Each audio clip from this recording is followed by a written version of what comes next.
നമസ്കാരം. ലോകമെമ്പാടുമുള്ള സൈനിക വിഭാഗങ്ങളിൽ ഏറ്റവും ആദരിക്കപ്പെടുന്നതും കഠിനമായ പരിശീലനം സിദ്ധിച്ചതുമായ ഒരു വിഭാഗമാണ് യുദ്ധവിമാന പൈലറ്റുമാർ. കേവലം ഒരു വിമാനം പറത്തുന്നതിലുപരി ശത്രുപക്ഷത്തെ നേരിടാനും അത്യാധുനിക ആയുധങ്ങൾ പ്രയോഗിക്കുവാനുള്ള കഴിവും മാനസിക കരുത്തും ഇവർക്ക് അനിവാര്യമാണ്. വാണിജ്യ വിമാനങ്ങളെ പൈലറ്റുമാരെ അപേക്ഷിച്ച് യുദ്ധവിമാന പൈലറ്റുമാരുടെ സേവനം രാജ്യസുരക്ഷയുമായി നേരിട്ട് ബന്ധപ്പെട്ടിരിക്കുന്നു. അതിനാൽ തന്നെ ഇവരുടെ ശമ്പള ഘടന നിശ്ചയിക്കുന്നത് വിമാനത്തിൻ്റെ തരം നോക്കിയല്ല, മറിച്ച് അവരുടെ പദവി, സർവീസ് കാലയളവ്, അധിക അലവൻസുകൾ എന്നിവ അടിസ്ഥാനമാക്കിയാണ്. അമേരിക്കൻ വ്യോമസേനയിലെ പൈലറ്റുമാരുടെ ശമ്പള ഘടന പരിശോധിച്ചാൽ അത് പൂർണ്ണമായും അവരുടെ റാങ്കിനെ അടിസ്ഥാനമാക്കിയാണെന്ന് കാണാം.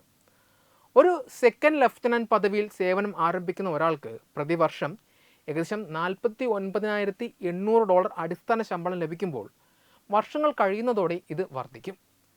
10 വർഷത്തിലേറെ പരിചയസമ്പത്തുള്ള ഒരു ക്യാപ്റ്റനോ മേജറോ ആകുമ്പോൾ ശമ്പളം $90,000 മുകളിലേക്ക് വരും. ഇതിനു പുറമെ ഏവിയേഷൻ ഇൻസെൻറ്റീവ് പേ എന്നറിയപ്പെടുന്ന ഫ്ലൈറ്റ് പേയും ഇവർക്ക് ലഭിക്കും.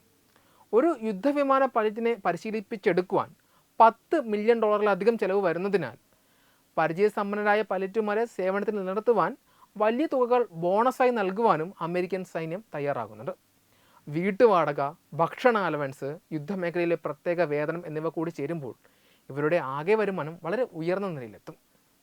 യൂറോപ്യൻ രാജ്യങ്ങളിലെ കണക്കുകൾ പരിശോധിച്ചാൽ സ്വിറ്റ്സർലൻഡാണ് പൈലറ്റുമാർക്ക് ഏറ്റവും കൂടുതൽ പ്രതിഫലം നൽകുന്ന രാജ്യം. ഏകദേശം $2,30,000 അവിടുത്തെ പൈലറ്റുമാരുടെ ശരാശരി വാർഷിക വരുമാനം. ഡെൻമാർക്ക് $1,61,000, ജർമ്മനി, നോർവേ എന്നിവർ $1,40,000 മുകളിലും ശമ്പളം നൽകുന്നുണ്ട്.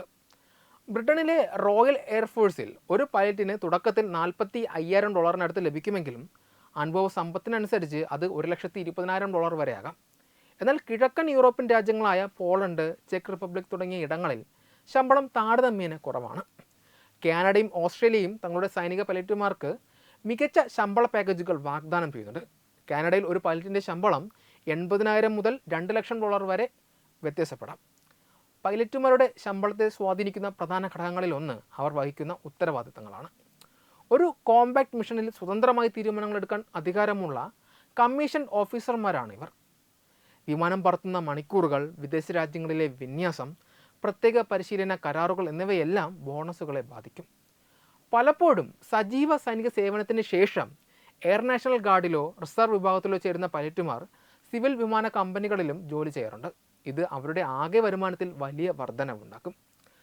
രാജ്യങ്ങളുടെ സാമ്പത്തിക സ്ഥിതിയും പ്രതിരോധ നയങ്ങളും അനുസരിച്ച് ശമ്പളത്തിൽ മാറ്റങ്ങൾ വരാമെങ്കിലും ആഗോളതലത്തിൽ തന്നെ ഏറ്റവും മികച്ച പ്രതിഫലം ലഭിക്കുന്ന തൊഴിൽ മേഖലയായി യുദ്ധവിമാന പൈലറ്റുമാരുടേത് തുടരുന്നു. വെബ് ഡെസ്ക് തത്തുമൈ news. AIDS control society HIV/AIDS സംബന്ധമായ സംശയങ്ങൾക്ക് 1097 എന്ന 24 മണിക്കൂറും പ്രവർത്തിക്കുന്ന ടോൾ ഫ്രീ നമ്പറിലേക്ക് വിളിക്കുക. വാട്സാപ്പിലും ഫേസ്ബുക്കിലും ഒക്കെ സ്റ്റാറ്റസ് അപ്ഡേറ്റ് ചെയ്യാറുണ്ടല്ലോ. HIV സ്റ്റാറ്റസോ HIV പിടിപെടാനുള്ള സാഹചര്യങ്ങളിൽ കൂടി അറിഞ്ഞോ അറിയാതെയോ കടന്നു പോയിട്ടുണ്ടാവാം. എന്ത് തന്നെയായാലും മുൻകൂട്ടി പരിശോധിച്ച് HIV സ്റ്റാറ്റസ് അറിയൂ. സൗജന്യ HIV പരിശോധനയും കൗൺസിലിങ്ങും ആരോഗ്യ കേന്ദ്രങ്ങളിൽ പ്രവർത്തിക്കുന്ന ICTC അഥവാ ജ്യോതിസ് കേന്ദ്രങ്ങളെ സമീപിക്കുക. നിങ്ങളുടെ സ്റ്റാറ്റസ് എന്തായാലും വിവരങ്ങൾ രഹസ്യമായി സൂക്ഷിക്കുന്നതായിരിക്കും.